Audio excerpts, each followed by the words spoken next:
Bonjour à toi, c'est Géraldine Granier pour une nouvelle vidéo. J'espère que tu vas bien, que tu passes une bonne journée. Donc, aujourd'hui, en fait, je voudrais te parler des 10, de la famille des cerveaux 10 et de... j'ai oublié le nom. Et de l'hyperactivité. À ton avis, est-ce que les 10 sont hyperactifs ou pas?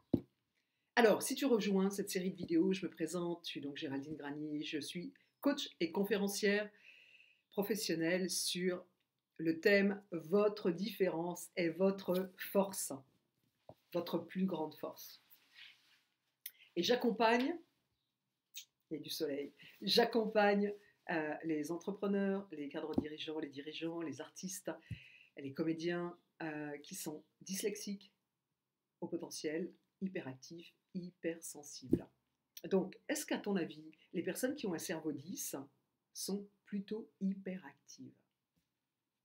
Tu te poses la question, tu veux la réponse? Eh bien oui, bien sûr.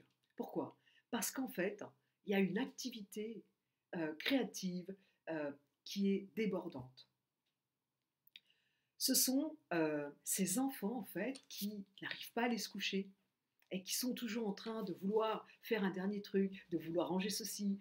Et quand ils sont dans leur lit, eh bien, ils peuvent mettre 1 heure, 1 heure et demie avant de trouver le sommeil. Une demi-heure. Pourquoi? Parce qu'en fait, ça tourne là-dedans. Souvent d'ailleurs, ils peuvent se repasser absolument toute leur journée, savoir s'ils ont bien fait ceci, bien répondu cela.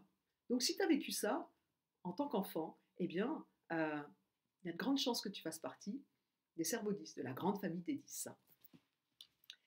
Quand on est adulte, eh bien, c'est enchaîner, avoir 10 000 projets, non, j'exagère, plusieurs, mais vraiment plusieurs projets à la fois. Et souvent, ça peut être trop en fait. Pourquoi? Le risque, c'est quoi? Eh bien, c'est que la personne, euh, cerveau 10, ne s'arrête plus en fait. Ne s'arrête plus pour manger, ne s'arrête plus pour vraiment dormir. Et comme ce sont des gens qui ont pas mal d'énergie, ils peuvent dormir 5 heures, puis 4 heures, puis 3 heures, et même pas dormir. Un jour, j'ai accueilli un de mes amis en fait qui faisait une formation sur Tours et, et il m'a dit, tu sais quoi Géraldine, en fait j'ai pas dormi la nuit dernière, j'ai travaillé toute ma formation, je suis arrivée sur Tours ce matin très tôt, j'ai donné ma formation et là je suis chez toi ce soir et j'ai toujours pas dormi. Voilà. C'est ça être cerveau 10. Alors tous les gens qui font ça ne sont pas des cerveaux 10, qu'on soit bien d'accord, mais si vous faites ça, c'est un bon indice.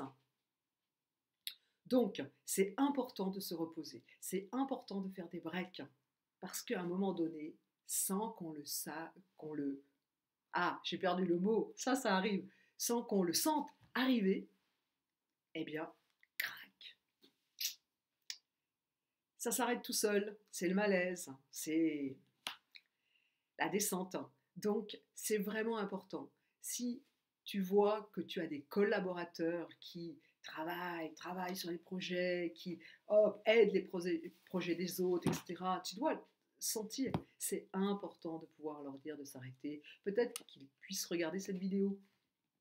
C'est très important de faire des breaks. Donc, oui, les, les cerveaux 10 sont hyperactifs. Alors, tu peux aussi rencontrer des gens qui sont pas sur leur chemin, qui sont pas, ce que je veux dire par là, c'est qu'ils ne sont pas dans leur domaine de compétences, dans leur zone de génie, j'adore ce terme, et donc ils vont décrocher. Alors ils vont de moins en moins faire de choses, de moins en moins faire de choses, et ils peuvent effectivement être cerveau 10 et être au ralenti. C'est possible aussi. Il y a aussi une chose qui est importante euh, que je te dise, c'est que les cerveaux 10 vont faire des choses très vite. Parce que le cerveau, ça va très vite. Mais il y a aussi des choses où ils ont besoin de plus de temps que les autres. Donc tu vois, dans ton organisation professionnelle, si tu as des personnes qui, tu sens en fait que ça patine, elles mettent vraiment beaucoup plus de temps, bah, peut-être c'est qu'elles ne sont pas au bon endroit en fait. Peut-être que la tâche qu'elles ont à accomplir ne correspond pas à ce qu'elles peuvent faire. Voilà. Euh, Moi, je pourrais te donner des exemples de choses en fait qui sont faciles, où je fais très rapidement. Je sais pas, par exemple, organiser une formation. Ça me prend juste quelques heures, une journée de formation ou 2 ou 3 journées de formation, parce que ensuite ça tourne dans ma tête, hein, et ça se fait tout seul. En revanche, il y a des choses, ça se fait tout seul, mais en fait, j'ai besoin de temps. C'est-à-dire, je vais aller prendre un café, je vais euh, aller marcher, parce que c'est comme ça que les choses s'emboîtent et que le pulse de la formation prend vie, en fait. Donc, on peut avoir l'impression que je ne travaille pas, mais en fait, je suis toujours en train de travailler. Je ne sais pas si c'est clair. Si c'est pas clair, c'est pas grave. Tu vas me poser des questions, j'aurai plaisir à y répondre. Donc, euh, tu le sais, si tu penses que cette vidéo peut inspirer, intéresser une ou plusieurs personnes de ton entourage professionnel, des collaborateurs, euh, peut-être ton hiérarchique, peut-être ton patron de boîte ou des gens de ta vie personnelle ou amicale, n'hésite pas. Ces vidéos sont faites pour ça. Voilà. En tout cas, euh, lorsqu'un 10 est à l'équilibre, il arrive à équilibrer les choses et il va prendre ses vrais temps de pause pour pouvoir aller le plus loin possible dans ses projets. À très bientôt pour une nouvelle vidéo sur le monde des 10.